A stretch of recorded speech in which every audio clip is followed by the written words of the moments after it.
spaces where we live, work, and play are transforming, evolving to meet the needs of modern society, building on seamless infrastructure that will guide industries, communities, and entire cities into the future. Deployable, scalable technologies virtually anywhere with intelligence at the edge.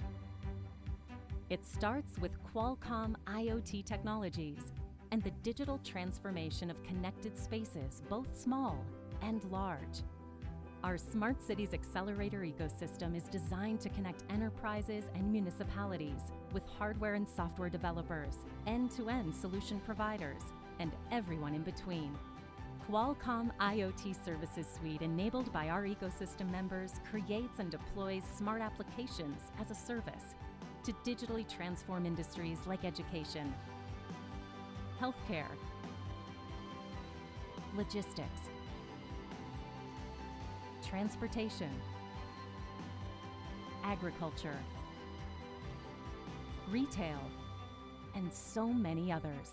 All of these smart verticals are building the foundation and momentum needed to soon realize that our favorite places, businesses, and services are part of something larger. The connected industries and smart cities of tomorrow. IoT begins with Qualcomm. Please welcome Senior Director, Business Development and Global Head of Smart Cities, Sanjeet Pandit.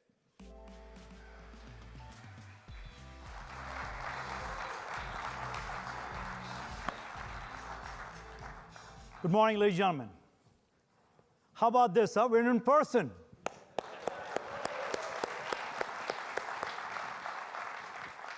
All right, first of all, thank you very much for coming. It's really a proud moment to announce that this is our third annual Smart Cities Accelerate event that we are hosting. It's the right time for us, and it's been a fantastic opportunity to work with the ecosystem. Actually, what started in April 2019 was when we kicked off this, repurposed or reimagined this practice. We realized that this was extremely fragmented space. First thing we did was we brought everybody best of breed under our Smart City Accelerator program. Today, we have more than 400 members, representing right from bucket truck vendors all the way to IBM, to Google, to Accenture as a part of our membership. We really take pride in this. This is the age of digital transformation. This Smart Cities practice has now morphed into more of smart cities and digital transformation practice. I don't see Don McGuire here, our CMO, but next year I'm going to make sure that we call this Smart Cities and Digital Transformation, or Smart Cities and IoT Summit, or something of that sort, because IoT starts at Qualcomm. And we've been first in doing something like this. And if you're first, you're first. It's somebody else's job to come back and say they're better, not our job. And I think that's where we have really made a difference. Today, what you're going to see is really an amalgamation of all the verticals that we have enabled through our ecosystem partnerships. We're announcing today 30 verticals which are ready to be deployed, with API integration done, dashboards created, ready to go, best of breed. That's going to be announced today, and you will be seeing it on stage and also between 4 and 7 at Building AZ during the exhibitors' networking session. We have everything from smart farming to smart warehousing to location to healthcare to education. Everything has been deployed and integrated. The best part about this is we are not doing this all by ourselves. We're taking people who are experts in this arena. We're taking people who understand this better than us.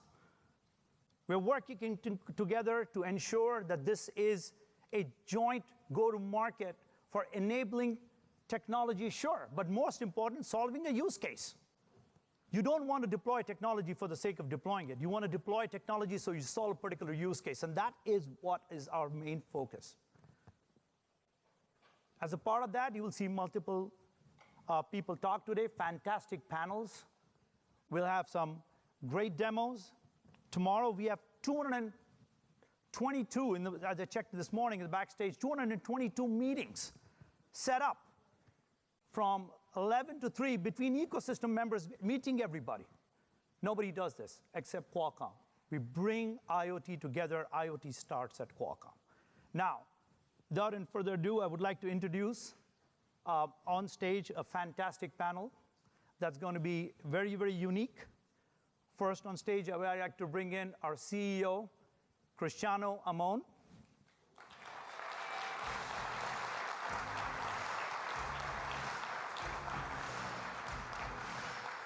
There you go. Next, someone I've known since I was a kid. He and I go a long ways back. He and I really, we're tight. And the best part about all this is, we bounce ideas off each other. He's in my bedroom. When I was a kid, he used to be in my bedroom all the time on the wall. Only problem is he doesn't know about it. Ladies and gentlemen, Erwin Magic Johnson.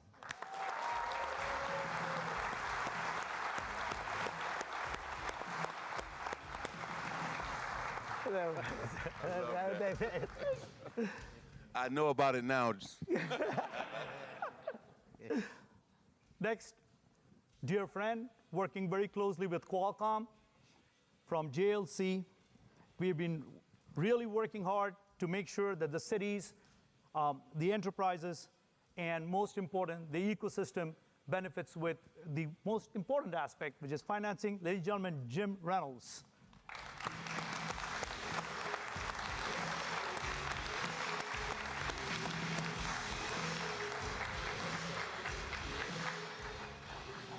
And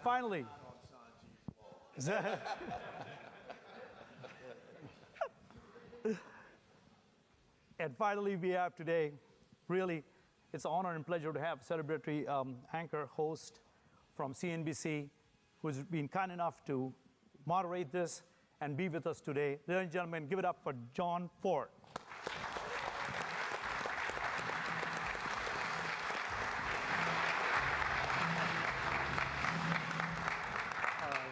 All right. Thank you. Have fun, guys. Thank you.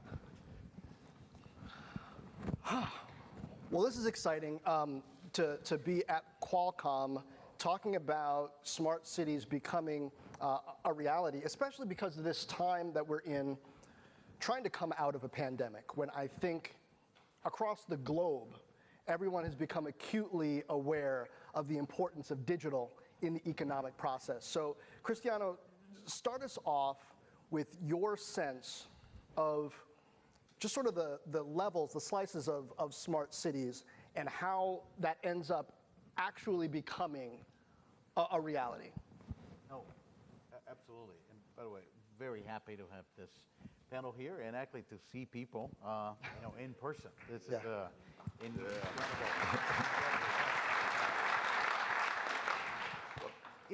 At the end of the day, John, it all starts with connectivity. And we have been thinking, even a technology such as 5G, and we're talking about 5G now, it's about connecting not only everyone, but everything to the cloud 100% of the time.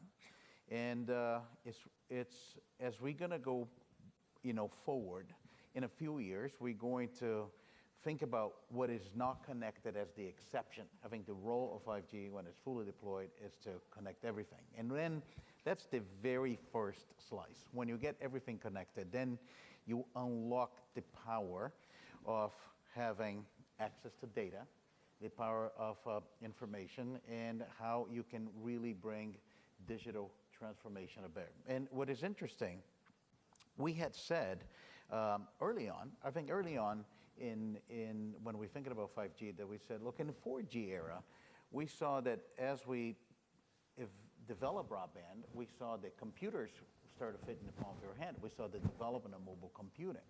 In the 5G era, we're going to see the development of artificial intelligence. I think what we have right now in artificial intelligence is just the very beginning of it. When you actually bring everything connected, and you have contextual information, you have all of the data that's going to get created, you're truly going to see how artificial intelligence is going to develop. And that's the second layer.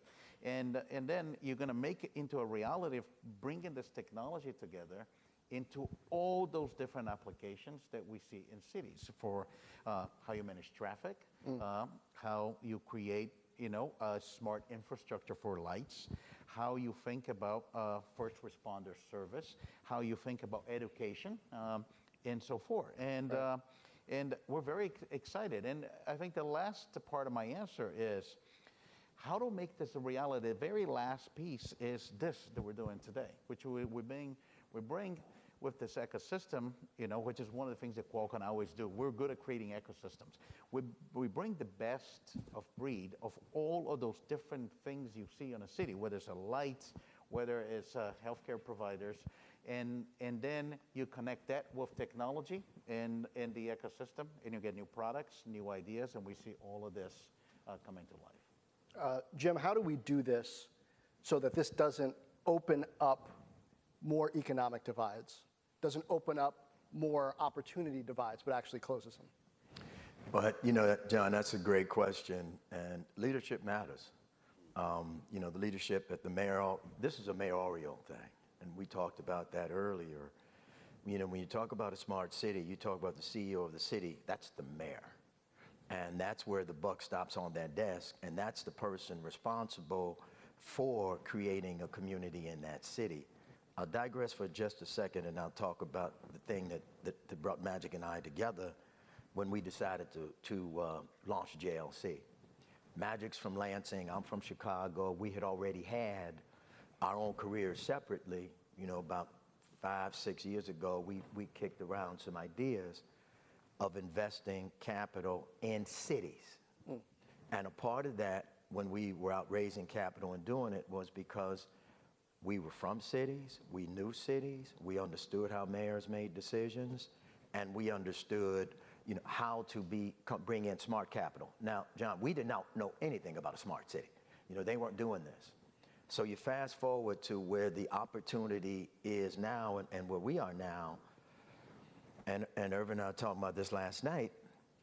When we went through the crisis, the virus, obviously, and we're still going through it, COVID, the economic divide, the education divide, the health divide became really laid bare. It was just open, like an open wound. You saw it. And even when we sat down with our leaders to talk about the rush to send kids to school, I don't think a lot of people really grasped why they were in such a hurry to send the kids to school. And it was, these kids don't have wireless technology. They don't have computing in their home.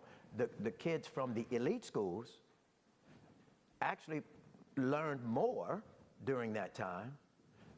The kids from the inner city schools learned, they lost a year. Basically, it's saying, these kids lost a year, we got to figure it out. We have to bring them back.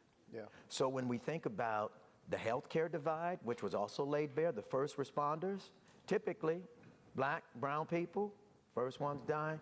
So when we think about the technology that is going to be laid bare on this to sort of narrow, the difference between those and this, it's probably the most significant part of it, in addition to many of the economic and other uses we'll talk about. Yeah, and Irvin, you're passionate about this, and you've had a lot of success in business, a lot of impact in cities as that has played out. Tell us how this lines up with that, maybe even playbook-wise, strategically, the way you're thinking about it, how this is similar or different. Well, this is very important, and this is the biggest thing to date that we need. When we think about smart cities, we think about technology, you think about connecting everybody, not just the rich, not just the middle class. I'm talking about the poor now, because Jim was right. Minority students suffered during the pandemic and because of virtual learning and no access to the internet and so on and on. And so we get pushed back, and also rural America as well. Sure. It wasn't just minorities, it was poor white students suffered as well, because they couldn't get connected as well in rural America. So it's very important for me because I've tackled the health side for minorities and the financial side, which thank you for what you're doing in that arena as well. But Jim and I wanted to start this company so that, first of all, we could have minorities as an equity partner in terms of infrastructure. We've done that at LaGuardia Airport. Matter of fact, we're dealing with New Orleans right now. You guys are fixing LaGuardia? Yeah. Oh, yes. That's serious. If you've been through Delta Concourse, I've been through a lot. In LaGuardia, yeah. What we did was amazing. Yeah. I mean, so, and then to sit here with Cristiano, and to be here at this incredible company and to speak to all of you, I think we can do some great things together, level the playing field for these young people, but not for all people, you know, to have access, to be connected. That's very important. And so, yes, I love making money, but also I love giving back and trying to help those who are less fortunate, and that's why we're sitting here today. And I want to work with all of you in doing just that. How do we make life better for those who are less fortunate than ourselves? Right, right. And Cristiano, the reason why I wanted to start with the framework is because I think lately in our society we've seen that connectivity is great and it brings advantages, but it also often brings challenges, right? If it's not thought through and executed with certain principles in mind in the beginning. So can you talk about some of the principles that you're using as you invest, as you innovate, to make sure that smart cities have an impact of empowering and empowering broadly, not just segments? No, it's a great question. And I think it's even a broad enough question that touches about, you know, the part of data and who owns the data and what you use the data for.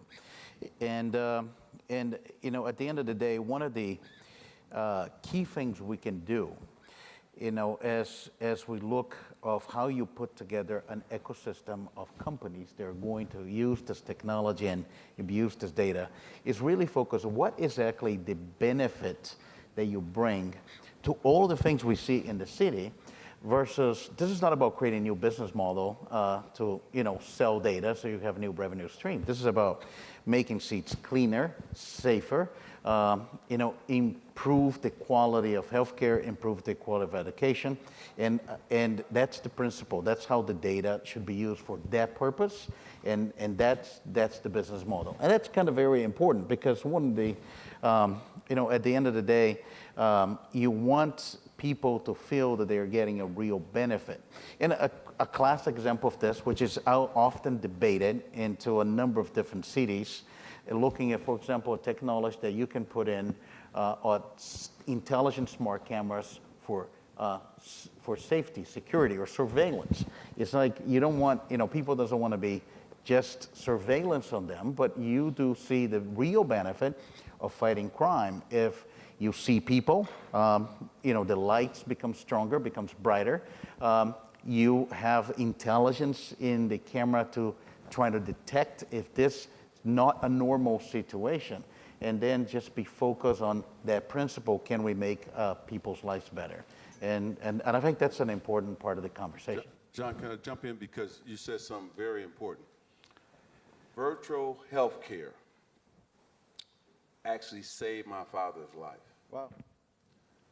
But for every life that was saved, we lost a lot of people because they didn't have access, right? They was not connected. But can you say a little bit about the scenario? Yeah, so my father, he had pain, and so we were able to connect with the doctor, and he was saying, you know, my father, what are the symptoms? He was telling them, and so he said, something serious is wrong. The doctor was telling my father, you got to come to the hospital right now. And he was absolutely right. And if they did not, the blood was not flowing through his toe and feet. And if he had waited the next day, the doctor told him, he probably would have had to cut his foot off. Because they jumped on it and they were able to give him the medicine at the hospital, it saved his life and saved his leg. And so, but we have so many people who are not connected, and a lot of doctors were not in their office. Right. And they were going to the virtual healthcare situation and seeing their patients that way. So I only said it because you brought that up. And I want to make sure that now everybody has a chance, if this continues on, this pandemic that we're in, look like it is going to continue on, making sure that they can have their physical over that screen and see their doctor on that screen and make sure that they continue to get the proper health care that they deserve and they need. So thank you for bringing that up, because that's very important, because I lived through it myself. So let me just build on that. I want to build on what he just said, because to give you a practical example, when we talk about some of the future use cases, so we have a pilot in place that we did in the UK. We did in the City of London with British Telecom, which is we connected 5G to the ambulances. And what happened is somebody has to go to the hospital right away. You go into first responder come in, you go to the ambulance, you go to the hospital, and then you go immediately to the triage. So they connect 5G to the ambulance, and then in the ambulance they put a lot of imaging equipment. And the first responder from within the ambulance now is able to do a real image exam, send high definition image. As the image exam is performed, the latency of 5G, a doctor in the hospital can see the exam, can point him, go check this area, because it's the other area. When the patient gets to the hospital, is already diagnosed and treatment is already. So that's an incredible potential for technology as we think about all of those different use cases in the city, and can you make it better? Yeah. Well, what I love about that example is that it shows the infrastructure that's put in place. But when we think about infrastructure, we tend to think about equipment, we think about software, but also knowing how to use it and having a process is a part of infrastructure, Jim. And so I wonder, as you think about the economic development potential from smart cities, but then also the efficiency and life-saving potential all the way down to healthcare and public safety for smart cities, how do you build that cultural infrastructure that it takes for people to be able to use and improve, be part of the feedback loop in the smart city? That therein, I think, John, that is an amazing question. And I think therein lies the challenges and the opportunities. So what Irvin and I do, as we're now pursuing New Orleans, the first thing we did was to, in our proposal, talk about how it's going to impact local business. Because local business, remember, mayors are like presidents of their city. They are the CEOs, they're like Chris to Qualcomm. They are the CEO of that city. So they want to have businesses working side by side with us, those black and brown businesses, local businesses. Secondly, we've got to make sure that the folks in the mayor's office understand the technology, how to utilize that technology to make sure they're operating their city much more efficiently and much more responsibly to the citizens therein. When Irvin and I really looked at the infrastructure business, and when we were looking at it several years ago, the thing that occurred to us was that in Europe, they were taking private capital into public assets decades ago. Virtually all the airports in Europe are private. None are private in the US. And the services that you get in Europe are private, so they're used to it. Because here we've had this municipal bond market, and cities borrow at low cost of funds. To come in now to do what we do, you have to do something a little bit extra and understand a little bit more. And the advantage we had over the Europeans, the Australians, the Latin Americans that were coming in here was we understood how cities work. We understood how mayors work. We understand how a city council makes decisions and how they prioritize things which have nothing to do with dollars and cents.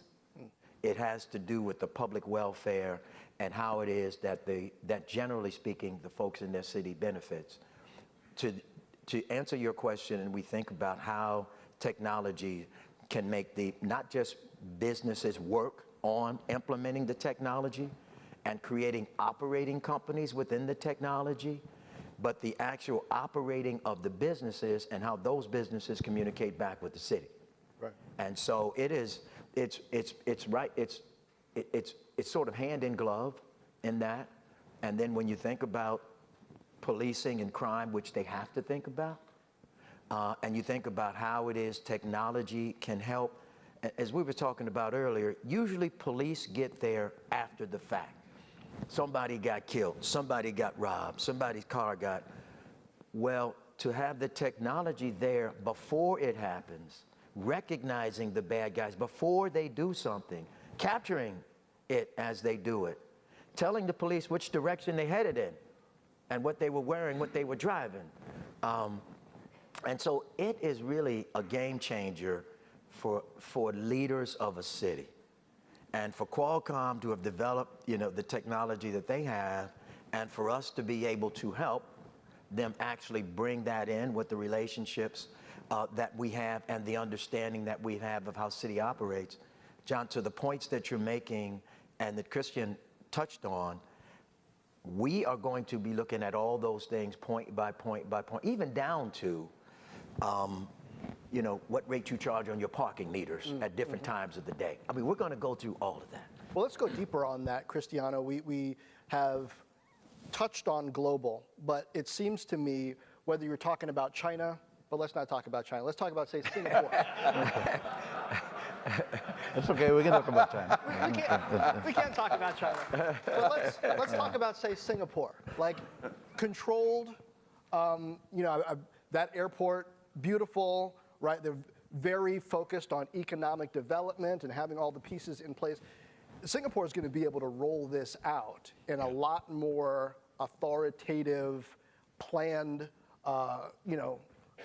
way than we do here in the US. So what are you seeing in a place like that and how they do a smart city or plan for one? And what are the opportunities, challenges for a society like ours that's less controlled, but just as, or maybe even more so, in need of this technology? This is a very important question, and it's probably at the heart of the reason we have an event like this, the reason we create the Smart Cities Accelerator program, the reason we're building this ecosystem, and how excited we are. We have 400 members, and I'll answer your question also building on what Jim has said. Because the key to this, you have to start thinking in some aspects like you would in a private enterprise. That's how you need to do this. And the reason I think this is a great question to answer is, yes, the mayor is the CEO of the city. The mayor is the CEO of the city. But what you realize, and I think there's probably exceptions, I'm sure, but the majority of cities in America, they don't have a CTO. And actually kind of what are the things that Qualcomm is doing, the role we're playing right now with this Smart Cities Accelerator, we're playing the role of the CTO.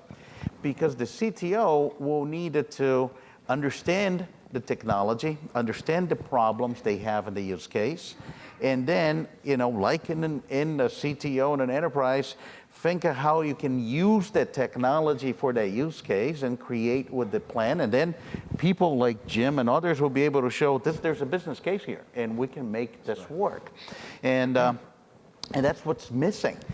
Technology is here to stay. It's here to make a difference, and cities were not prepared to deal with it. So it starts with that understanding of the technology and how you can use it. I like the same question you mentioned about, when I talk about the example on the ambulance. You need to understand the potential, look at your individual case in your city and put it together. And I feel going forward, I expect the cities will start to think about it. Who's my CTO in the administration, so I can make use of technology and have a technology plan. John, can I say something real quick? Please. It's really interesting that these same cities got some of the most state-of-the-art arenas and football fields and stadiums, and and baseball stadiums. I mean, 5G everywhere, right? And the things that they're doing now is so different. But then in their own city, they have that, but they don't apply that every day with the city. Right. The stadiums have it, and they partner with the owners and to build these beautiful stadiums, but why don't they say, okay, that could work for the stadium, it could work every day in the city? It's interesting and makes me think very often in cities, especially if you only got one sports team, the sports team isn't political, right? It's often, I mean, everything gets political these days, but very often, traditionally, it's like something that everybody can kind of have a connection to. So how do, Jim, you prevent technology from becoming political? I mean, you're from Chicago. Right. And you see, he put his arms out like that. Yeah, he did. I thought he was going to say something about that Bears game this weekend, but fortunately. You want to say something about that? No, John, we don't have to bring that back up again. You know, I think that you come back to the way we look at it is these mayors are looking for answers. They really are. Biden was a lifesaver, you know, with the infrastructure package, the money that they got, and because COVID had basically took their receipts down to the bare bones. No hotel taxes, no sales taxes, how much property taxes can you do? Consumers stopped spending. So it was really tough. And so when you look at, okay, now we're talking about something that can bring significant efficiencies throughout your entire city. And that's what we talk about as we sat down. We had a meeting with Mayor Suarez, really helped organize with our partners at Ignite, George Burciaga. These guys are fabulous. And all we did was sit and talk about in Miami over one of the longest, biggest lunches I've ever had. 3 hours for lunch, 7 courses. But we talked about how the technology was going to go from the, you know, from the rich all the way down to the folks who basically had nothing. And his concern about how, in fact, we do that with wireless, with broadband, just making it available to folks who don't have to pay for the internet. It's there. And so it's not hard to do. The technology in itself is not an elitist thing that only the rich can afford, because what we're talking about is just basically bringing the cost down to free. We're talking about capturing revenue streams within how we functions in the city, how you can operate and advertise on the kiosk. That's a revenue source. Mm-hmm. We talk about how the cities can provide services cheaper, like we talked about earlier. You don't pick up the garbage can every Monday and Thursday. The garbage can will tell you, hey, I'm not full today, so you don't need to send the truck to get me. Well, you save money on that. Operating the businesses, maintenance on business, and even equipment telling you, it's time for me to be serviced now. And so when Irvin and I go down there, we talk about the democratization of technology and what you can do with these savings, you know, for the schools, right, for the police, and for infrastructure needs. So it is not an elitist thing, and that shouldn't be an issue. And all the mayors, when you're a mayor in a big city and you get elected, there's a broad plethora of people that supported you. It usually isn't the rich, because what I found, especially in Chicago, the richest people in Chicago actually don't live in the city. A lot of them live in the suburbs. They come in the city. They don't vote. But when you get elected in a city like Chicago, New York, where you're from, LA, that's where you live. And those are usually regular people, and the mayors and the leaders of those cities are responsive to those people. So. Cristiano, bring us home here. How are you going to measure the success of smart city initiatives from here, whether it's in months, in years, and the types of benchmarks? It's really in years. I think we're just the beginning of this. But I'm optimistic. We're seeing that technology is accelerating, so maybe not a lot of years. I think we should start to see this within 2 to 3 years becoming important, and cities will become IoT hubs. You know, there's two ways to answer your question about measure KPIs. There's obviously, we're a public traded company of a business to run, and that's one of the many aspects of how we think about the new IoT segment of Qualcomm, one of the fastest growing segments we have right now. And we expect that will be reflected in new device sales and in new devices with 5G. But there are other ways to measure this. I think companies have you know, a social responsibility as well. And I'll tell you this by telling a story, a small example. Early on in the pandemic, we all, you know, dealing with this, everybody kind of went home. And we put together a program, and we didn't thought it would be as impactful as it was, but it was basically the Small Business Accelerator program. And it was not about, you know, I'm just use a cliche, I think, but it's not about just giving people fish. I said, can we teach these people how to fish? So what we put together Qualcomm, we got a carrier, was Verizon, we got Best Buy.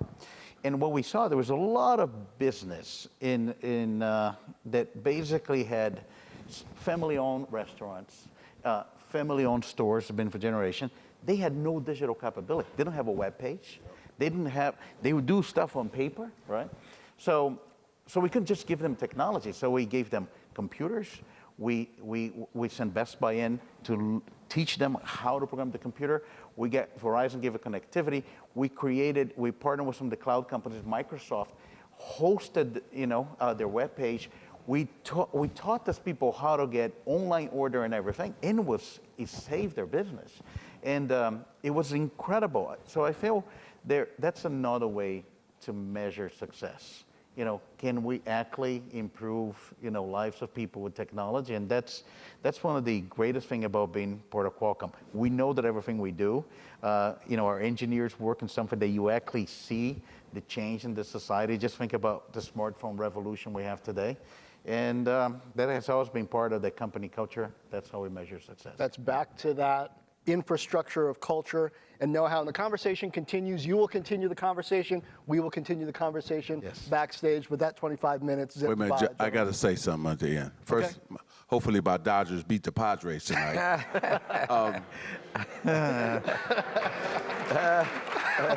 Wrong audience. No, I wanted to say that because I knew where I was. Now, what I wanted to say is to you and your company, this major worldwide company and brand that you have, thank you. First of all, one of the smartest guys on this planet is sitting right over there, John. And then here we are, myself and my partner, Jim. The way things are going to change is it starts today. How many times? 3 African Americans are sitting on this stage talking about smart cities. That's how you bring about change, and you being one of the biggest CEOs in the world and saying, hey, we want to help. How do we make things better? Starting this Smart Cities initiative. So I want to say thank you, and man, keep doing what you're doing, because for Jim and I, you are the benchmark, and we appreciate it. And this is serious, and you're doing a great job. So thank you. And thank all of you, too. God bless everybody. Stay healthy, stay safe.